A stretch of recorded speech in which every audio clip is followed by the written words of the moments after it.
How would you like a 15% discount to my daily email, the stack of stuff, the show notes, discounts to the conference, all of that? All you need to do is text the word show to 33777. You'll get the annual subscription with a 15% discount to my daily email. You'll get the stack of stuff, the links to the show notes, discounts to the conference, and so much more.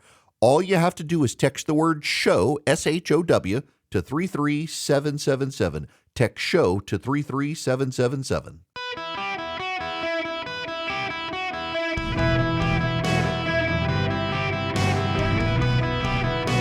Welcome to the Eric Erickson Show podcast, Hour 1. Greetings, welcome. It is Eric Erickson here across the United States of America. Glad to have you with me. The phone number, 877-973-7425. If you would like to be a part of the program, I want to open this hour, and I wish to dissent from the zeitgeist of the right now. Look, I've been a good team player for weeks. You can't say I haven't said nice stuff. I just think we should rethink something. If you got my morning email, you probably know what I'm going to say. I don't think we need to invade Chicago with the National Guard. I dissent. Hear me out on this. I agree with what the president wants to do, and I think he means well by it. I don't think he's a fascist. I don't think he wants to be a dictator. I do think that J.B. Pritzker and the president have a long history. They don't like each other, and he's happy to needle Pritzker. But I actually do think the president wants to show that he can meaningfully solve problems in Chicago that the Democrats have failed to do. And it's a stunning contrast as he's picking up Black and Hispanic voters around the country as they have shifted to the right. I just think that he wants to show that he can solve the crime problem that neither Pritzker nor the idiot mayor of Chicago have bothered to solve. And I do think, by the way, if we're really honest, I really do believe that a number of Democrats in the United States fundamentally believe that crime is just something you deal with. Crime is just part of it. Crime is something you gotta deal with, and I think that's wrong. I think that it is a deeply philosophically flawed argument. I actually think that the reality is it's a choice. Failure is a choice. Dealing with crime in the United States is a choice. I think that the Democrats have made the choice not to deal with it. I think they've decided that it's the price you pay for living in an urban area, and you have to get used to it. And I don't think we should settle when the Democrats have settled for it. And the president wants to show to his supporters that you don't have to settle for it. You don't have to. You can go about your business, and you can engage in life without having to look over your shoulder in fear of being mugged. But also, let's be real honest. If Barack Obama or Joe Biden were to send troops to Tulsa, Oklahoma, you'd all be furious. If the president decided that he could show Governor Stitt of Oklahoma that the president knew best how to solve a problem in Oklahoma and he was going to send the troops, you'd be furious. If the governor of Georgia were working hand in glove with the mayor of Atlanta to fight crime and showing meaningful improvement, and Barack Obama decided, no, I can do it better than them, I'm going to send the guard down there and take control, you'd be furious. And no Democratic governor has sent the National Guard into states without the consent of those states. And Donald Trump has decided he's going to do it. He is setting the precedent. Oftentimes, Donald Trump uses the precedents set by the Democrats, and now he's decided to set this precedent, thinking he's going to show them that they can solve crime. Well, the Democrats are all about civil rights violations. What happens when your state decides to block boys from being in girls' locker rooms and the president sends the National Guard to forcibly integrate the girls' locker room with the boys? And it's their civil rights moment. Well, they've done it in the past. Yeah, they did it with race after the Civil War and a slew of amendments in the Civil Rights Act. And now you're just setting precedents for the Democrats to do it for trans issues, doing what we're doing. Instead, just as an alternative, Mr. President. Mr. President, the governor of Louisiana, Governor Landry, wants you to send the National Guard to New Orleans, and New Orleans needs the help. New Orleans is one of my favorite cities, and I never go to it because crime is atrocious in New Orleans. It's gotten even worse from when I lived there. Crime is bad. I used to take friends in college to New Orleans because the drinking age was 18 and I was from Louisiana and knew where I was going, and I was the sober designated driver. I would drive and they would pay for everything. And I would stay sober and still have a good time, and they would be sloppy drunk until we sobered up on Sunday on the way back to Mercer. And back then, your parents couldn't track you on phones, so my parents are realizing I'm saying this and they're listening to me for the first time, and now I'm probably in trouble with them. But I put a lot of miles on that car and could load guys in, and we would go to New Orleans for a weekend, and we would go eat at all the great spots in New Orleans, and we would go to Bourbon Street, and it was a lot of fun, and I was the well-behaved one. I actually was, because I was the one who had to drive, and someone had to keep them from getting mugged. But it was fun. And New Orleans has always kind of been a sketchy city, but not like now. And you see, when you hear me say that it was always a sketchy city, it was one of those things that as someone from Louisiana, you just kind of expected it. In New Orleans, there were certain parts of the city you didn't go, just as there are in every city. And so we have settled. I have settled. You have settled. And the president is not willing to settle. And that's commendable that the president wants to rethink this, but rethink this in areas where you're wanted, Mr. President. Seriously, rethink this in areas where you're actually wanted, so that when the time comes, you can show these places that don't want you that, look, we thought differently. And in thinking differently, we solved the problem. I think that's something to think about here. You decide, Mr. President, to think differently about crime. You decide that you're going to send in the National Guard not to be a police force, which they generally can't do, but to supplement the police. I think that would be a wonderful thing for you to do. I think that showing what's possible in Memphis, showing what's possible in New Orleans. Go to St. Louis. St. Louis is a place, I was supposed to go to St. Louis and play golf with Leland Vittert from News Nation. His family lives out there. I was going to go out there, and then I forget what happened. I was sick or Christy was sick. I can't remember, but I couldn't go. And they have a Four Seasons in St. Louis. I thought, that's nice. I'll stay at Four Seasons. It was not a pricey rate. I was kind of surprised. And Lynn Leland was like, man, don't go outside your hotel. St. Louis isn't safe.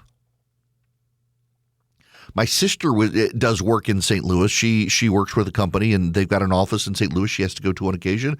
She stays at a very fancy hotel downtown there, and they lock the door. You know how a lot of hotels lock the door at 10 p.m.? They lock the door at sunset. You got to have your key to get into the hotel after sunset. That's how bad the crime is in St. Louis.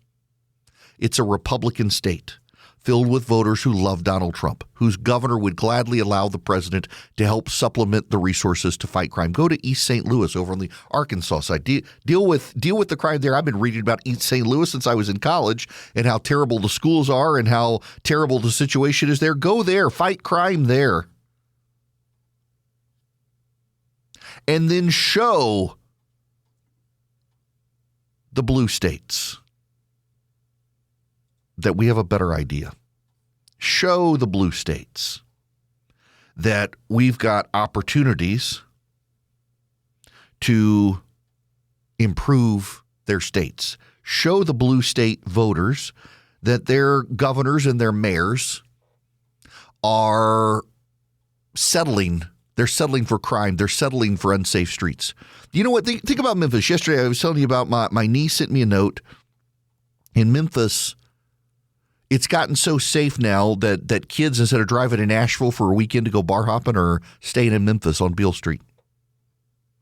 The signs of human trafficking have been reduced. The prostitution has gone down. The drug trafficking is down. The drug trade in the nightclubs and the restaurants and the bars has gone down dramatically. The hotels where you tend to have the pimps hanging out, they're no longer there. They've disappeared. That's a real positive. It's a real opportunity to show that the president can improve people's lives. So you get people from Memphis, you get them to show up on stage, get the black mom whose kids have been serenaded by bullets at night that no longer they sleep soundly, not fearful of drive-bys. Get the small business owner on stage, the black small business owner who hasn't been robbed now but used to be robbed regularly. Get the local restaurateurs talking about how the tourists have finally come back and they feel safe. Get them on stage with you and tell their stories. The non-white citizens in these areas, get them on stage, go to Memphis, do a big show of it. Notice how the media, do you know today is the 15th day of the government shutdown? There's not a single story on the front page of the New York Times, the Washington Post, or the Wall Street Journal about the government shutdown. That's how inconsequential the government shutdown is to your lives. And obviously it's not helping the Democrats, or they would be wall-to-wall coverage if it was really helping the Democrats. People are ignoring the shutdown. The media is ignoring Memphis because the media is simply not present in Memphis. They couldn't care less about Memphis because it doesn't affect them. They don't see it. They're not there. They don't know. Go cover Memphis, Mr. President. Put these people on stage and show what's possible. Put them on stage, highlight the successes that you yourself have caused and generated. Show that people can prosper. And I think you will be rewarded. I fundamentally think the President of the United States would be rewarded if he did something like that. And so I would urge you, Mr. President, stop picking fights with J.D. Pritzker and the mayor of Chicago and start picking fights with the gangbangers in New Orleans. Stop picking fights with the majority of the residents of Chicago who don't want you and the National Guard there to keep them safe, and allow them to live with the consequences of their decisions.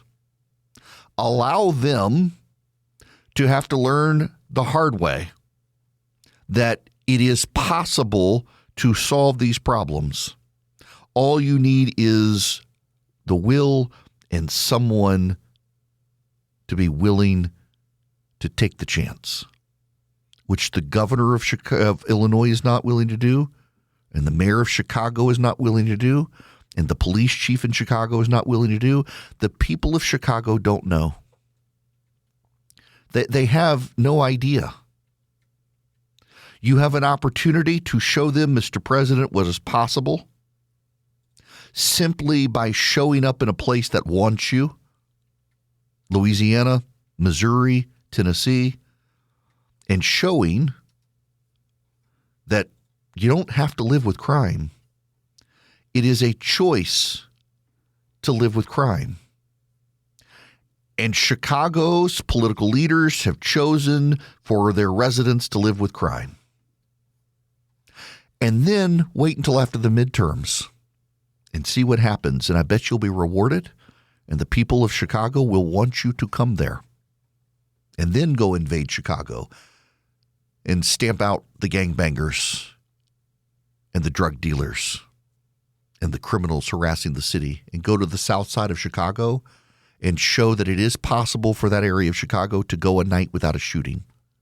But do it first in St. Louis and in Memphis and New Orleans to show that it's possible, and make the case to the people of Chicago that they do not have to settle for what their government has told them to settle for before you go pick that fight. I played you the audio yesterday of the president saying that if Hamas does not disarm itself, we will disarm Hamas. And that is the sound bite that has gone around the world pretty quickly. The president of the United States not playing around here. Now, Hamas continues to do executions inside Gaza. And they're dragging people out of their homes who were aid workers, who otherwise helped feed the people of Gaza, who helped fill the void, and they're killing them to consolidate their power. Many of these people were on Hamas's side, you realize, but while Hamas was being blown up, they were gathering political clout. And Hamas wants them executed because it wants no rivals. And it's refusing to lay down its arms. By the way, you should know right now that the U.S. is flying B-52 bombers just outside the border, international border of Venezuela, outside Venezuelan airspace. Two of them. One appeared to turn off its transponder after passing Mexico and Cuba. It looks like there's a big show of force underway. There are other planes apparently that have gone dark as well in the sky above Venezuela. Something is clearly happening there. The president is stretching his legs. And again, it's what I said yesterday about foreign policies. The president is unaccountable to the Congress in most foreign policy actions, short of acts of war. And then he does have some accountability, but he can actually conduct an act of war before telling Congress about it. We have bombed another boat, blown up another boat in the water outside of Venezuela. And it looks like he seems to be escalating the fight. We'll keep an eye on this story. When we come back, huge discussions happening right now at the Supreme Court I'll bring you up to speed on. But first, I need to tell you about Swiss America. Have you seen the price of gold? Continues to skyrocket. I saw Ron DeSantis saying that it's a protest. People are moving to gold away from fiat currency, and it's because of the Fed. I don't actually think that's happening. What's actually happening is foreign governments are ditching the dollar and they're buying gold because they're trying to devalue the dollar. They're trying to hurt the American currency as the world's reserve currency, switching to gold. That's driving up the price of gold. Been warning you about this for a while, thanks to my friends at Swiss America who put it on people's radar. Swiss America is the trusted leader in precious metals in this country. They have been for 40 years, and they're warning people about the secret war on cash. They've got a report for you. It's completely free. It takes less than 15 minutes to read. To get it, just call or text my name, Eric, E-R-I-C-K, to 800-289-2646. The all-out war on cash includes crypto, your digital currency, not safe from it. Get the secret war on cash report completely free, 800-289-2646. You just call or text Eric, my name, text it to 800-289-2646, or call him at 800-289-2646. Tell him Eric sent you, or go to SwissAmerica.com/Eric, E-R-I-C-K. Message and data rates may apply. Greetings, conversationalists. It is Eric Erickson across the nation, and happening right now in the United States Supreme Court is a massive case. One programming note before I get to that: if you're listening out in Oklahoma, your Senator, Markwayne Mullin, is going to join me at the bottom of the next hour. That will be 12:30 p.m. your time, 1:30 p.m. Eastern time. Senator Markwayne Mullin. It's rare for us to have on a guest, but I really like Markwayne Mullin. And he is instrumental in the negotiations over the shutdown in Washington, D.C., and was happy to be able to get him on. So for those of you in Oklahoma, stand by. You got an hour from now, your senator. Oral arguments are happening right now in the United States Supreme Court. It was an argument that was supposed to last for an hour. It has been ongoing now since 10 o'clock this morning, Louisiana versus Calais. This is a very interesting case.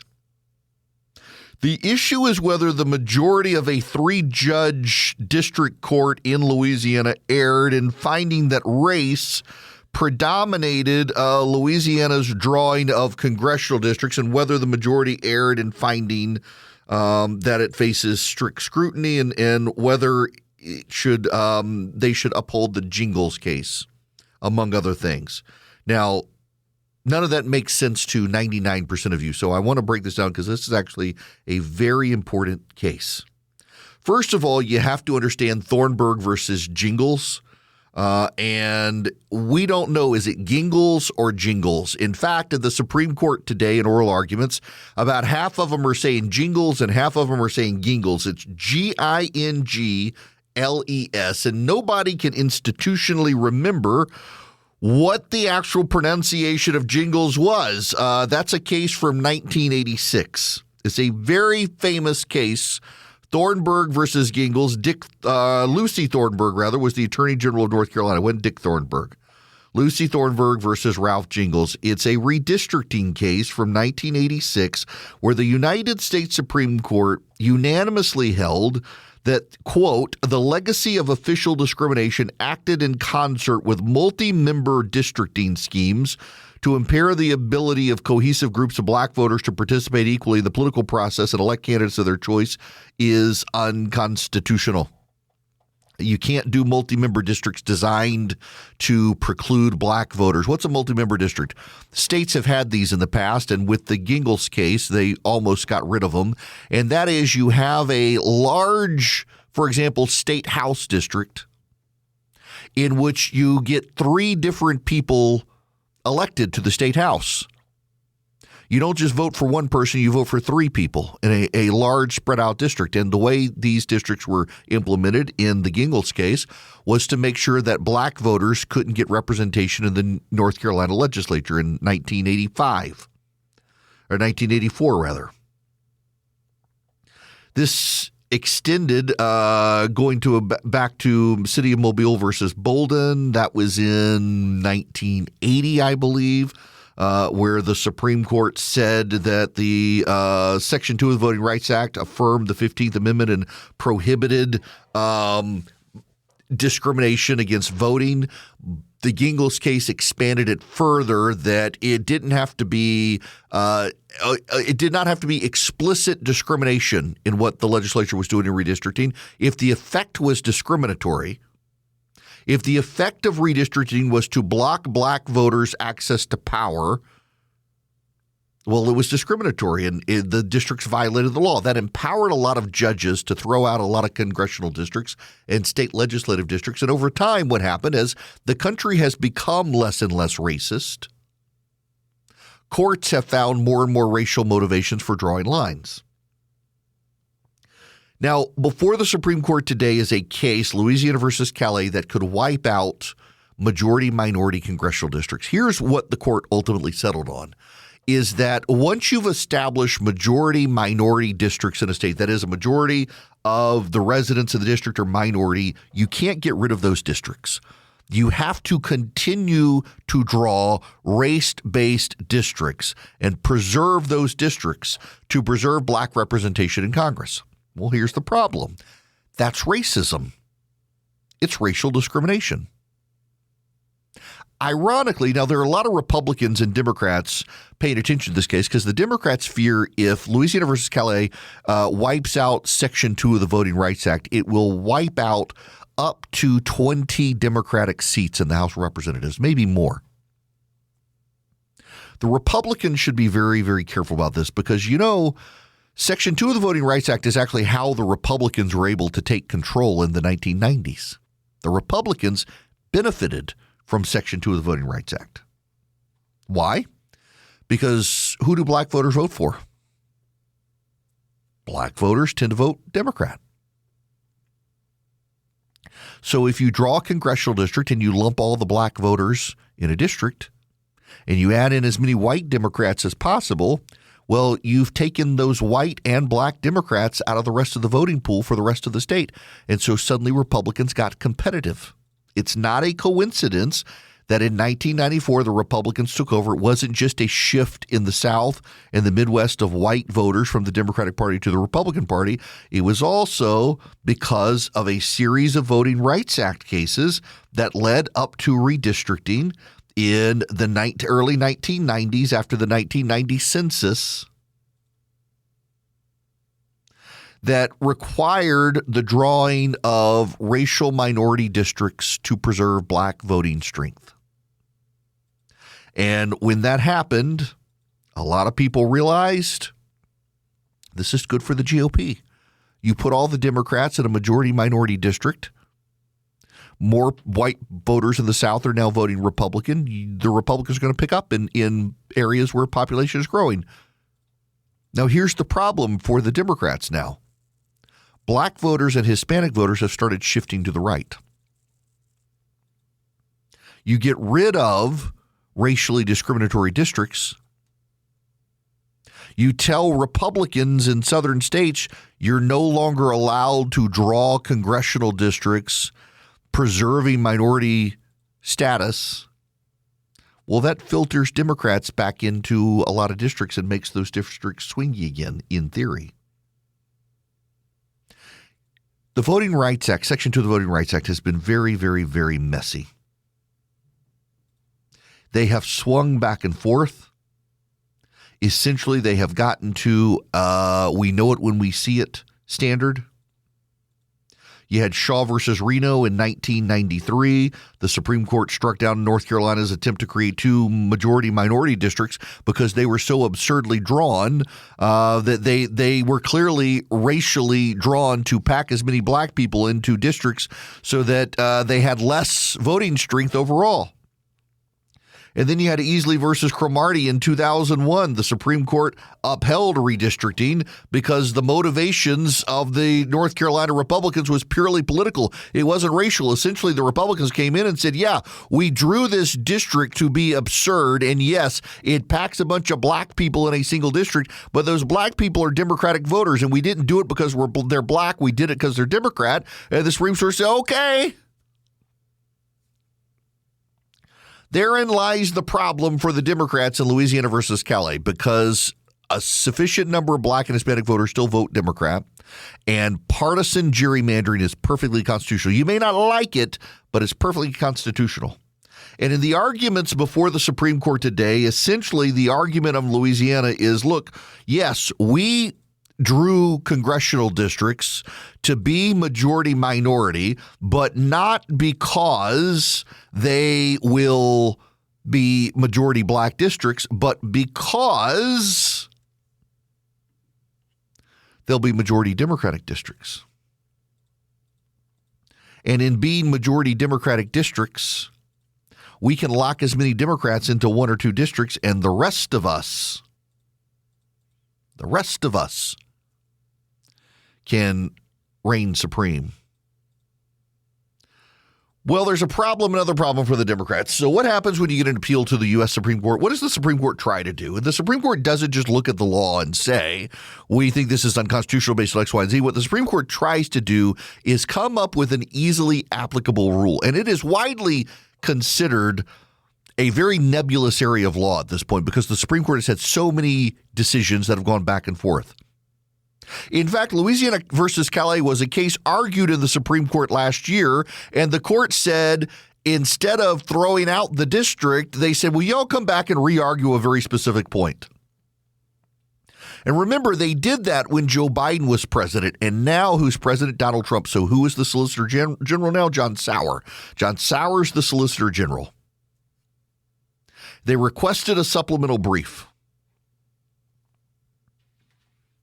And what the Solicitor General is arguing on behalf of the government is that Section 2 of the Voting Rights Act does not provide a compelling interest to draw districts where race predominates. In other words, we've moved beyond the Civil War. We need to stop drawing districts that give minorities advantages in voting strength. Strict scrutiny under the Constitution should apply to racial districts. What does that mean? It means essentially no district drawn because of race is constitutional. And what the Solicitor General is arguing is that Section 2 should not be read to require drawing districts where race predominates. So there's no compelling interest to draw a majority-minority district. You should not be allowed to draw majority-minority districts. And that the court should fundamentally modify the Gingles case or the Jingles case. Now, my sense is many of you are lost right now. You should be. My point was not to confuse you, but I knew you were going to get confused because that's how confusing this area of the law is. The Supreme Court really looks at congressional districts and they say, did they draw this because they wanted a district that was majority black? Or did they draw this because they wanted a district that was majority Democrat? And they look at the record and the debate and they say, oh, there were too many references to the word black. Must have been racial animus. And they throw it out. And then the exact same district is drawn again and they go to the Supreme Court.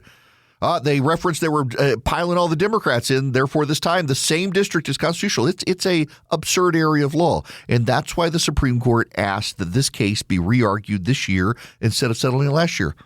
And now they've got Donald Trump. They didn't know Trump was going to get elected. Had the Biden administration been there still, the Biden administration would argue for the preservation of the Gingles case. They would argue for the ability to draw majority-minority districts that are based on race to preserve the voting power of black Democrats. But Donald Trump's in charge now. He won the election.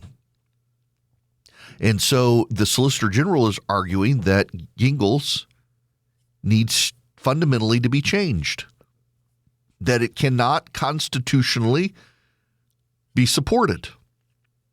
And what the Supreme Court always looks for is a rule. Can you give us a rule? Can you give us a way to change our precedent in a way that makes sense and gets the mud out of the water? Can you look at a way that should clarify prior Supreme Court precedent?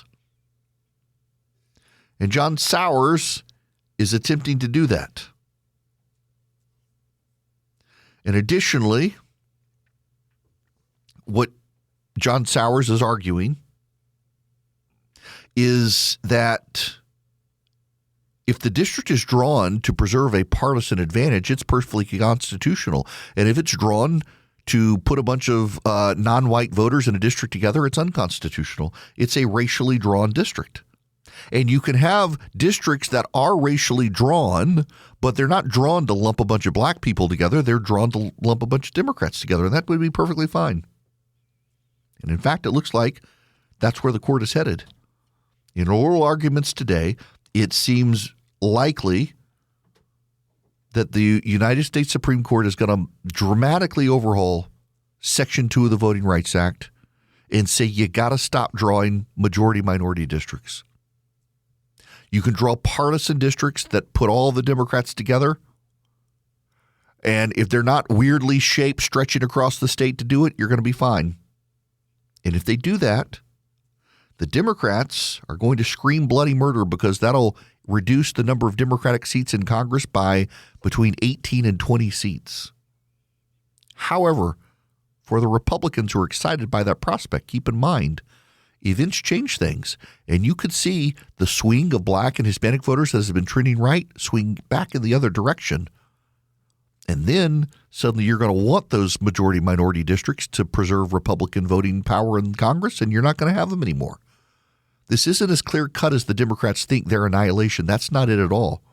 Events change things, and voting patterns over time begin to shift. And we're in the midst of voting patterns shifting where black and Hispanic voters are much more likely to vote Republican. And so getting rid of majority-minority districts actually helps the GOP. But if they overplay their hand on racial issues and the pendulum swings in the other direction, they're going to be toast in Congress if the Supreme Court goes the way most outsiders think they're going to go today. Welcome back. It's Eric Erickson. I told Kobe we went into break. I said, I got a feeling I confused everybody in that last one. Bottom line for everybody is that the Supreme Court major case today that could end the Voting Rights Act as we know it, which is Democrats melting down because can we just all acknowledge the Democrats have pushed this major mythology now for years that we're still a very racist nation when actually race relations in this country are better than they've ever been. You have more interracial marriages in this country than you've ever had before. You have more integrated friend groups than you've ever had before. We're headed in the right direction, and time heals all wounds. It may not be as fast for some in wanting those wounds to heal, but we're as a nation headed in the right direction. And so the question is, can Congress continue to allow discrimination in the Voting Rights Act, to allow black voters to be lumped together in congressional districts to preserve their voting strength as opposed to treating every American the same? And it sounds like the Supreme Court is very rapidly running to the conclusion today that no, you can't do that in this country anymore. You got to actually treat people as people and stop looking at race for everything. We'll see whether or not it pans out that way. Now, we got to move on. When we come back, Markwayne Mullin, the senator from Oklahoma, going to join me at 30 after the hour in the next hour. And I need to point out just again, I think it's very notable that today, for the first time in 15 days, the New York Times, the Washington Post, and the Wall Street Journal have 0 stories on their front pages of their newspapers on the shutdown. People just aren't feeling the shutdown. Now, let me talk to you about vision computers. If you've got managed IT services, you know, there's a big push now to incorporate AI into this. So your employees for your company, they may have to go through an AI, but they know what they need and they can't get to a human being. With vision computers, they're going to talk to human beings. And it's going to keep you up to date. It's going to keep you online. It's going to keep you up to speed. It's going to give your reduce your downtime, increase your uptime for your employees, and they're going to be comfortable because they're talking to a human being, not a robot. They actually get a phone number where your employees can call, and in 15 seconds or less, they get the answer to the problem. In fact, those human beings with vision computers can even remote in to help your employees. If they can't find a file, if something's wrong, they need an update, an upgrade, email support, printer support, Vision can help them. You call them at 404-COMPUTE anywhere nationwide, or you go to visioncomputers.com, 404-COMPUTE or visioncomputers.com, and you let Vision Computers take care of you. You let Vision Computers help you. You let Vision Computers be your managed IT service and keep you going. 404-COMPUTE. Tell them Eric sent you. You might save some more money. 404-COMPUTE or visioncomputers.com. Everybody nationwide.